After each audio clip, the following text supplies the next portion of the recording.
Hey there everyone, this is Jeff Perkins with JD Cutlery doing another quick knife review on a Quartermaster Mr. Roper. This is my first experience with Quartermaster knives. I've seen a lot of them out there and a lot of nice work done on them and that type of thing, so I figured I would check them out and see how they stack up. This is just a little bit of a review on the knife. It's more to get a little video out there on the anodizing that I've completed on it, but I will run through all the basic specs. So again, this is a Mr. Roper QSE-5XLS. It's got a 3.5 inch blade that is 0.125 inches thick. It is a CPM 154 steel, and the overall weight on the knife is 5.2 inches. It does have a nice solid pocket clip. It is ambidextrous, so it can be mounted for tip-up carry both left and right-handed, which in my opinion is the only way to go, but definitely a personal preference. It is a titanium frame lock. It does have the nice lock bar spacer you can see in there, and this one does have two different Trox heads holding it together. This one's kind of interesting. Instead of Trox heads, they are going Allen wrenches on the pivot as well as the pocket clip. Pretty heavy duty system on it. Let's see if we can get a... Of course, it is made in the USA, manufactured 7/15, and this is 125 of 300.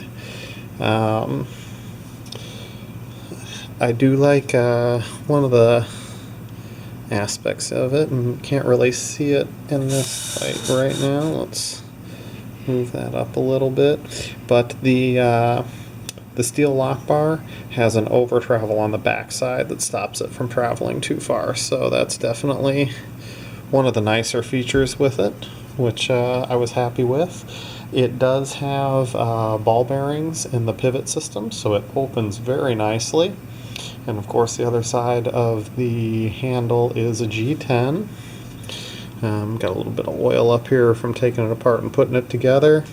Action on this thing is crazy. It's definitely one of the smoothest that I have run into that wasn't a flipper. You don't see too many non-flippers with the bearing system, so I was pretty impressed with that. This is a high voltage blue. It almost goes into a hazy green up here, a little bit of purple here, and then the blue throughout.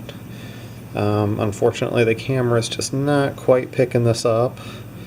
I've got some additional pictures posted on my website at jdcutlery.com. Centering is really good on this. Like I said, it opens like a champ with your thumb. I'm still working on with the finger on the underside. But it is a really nice knife. Does have pretty nice and sharp edge from the factory, which is nice. I do offer the wicked edge sharpening as well. This one is posted on eBay, as well as it will be posted on my website for a little bit less than eBay within the next day or so. Really pretty happy with the knife overall.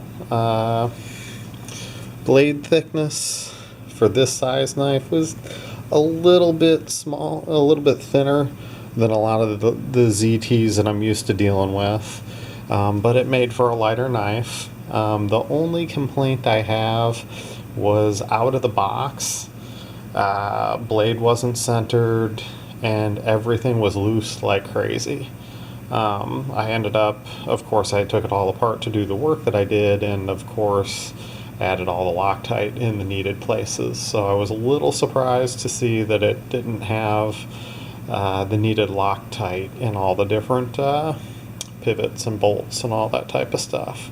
So that would be my one negative, but of course on this knife, that's totally been resolved.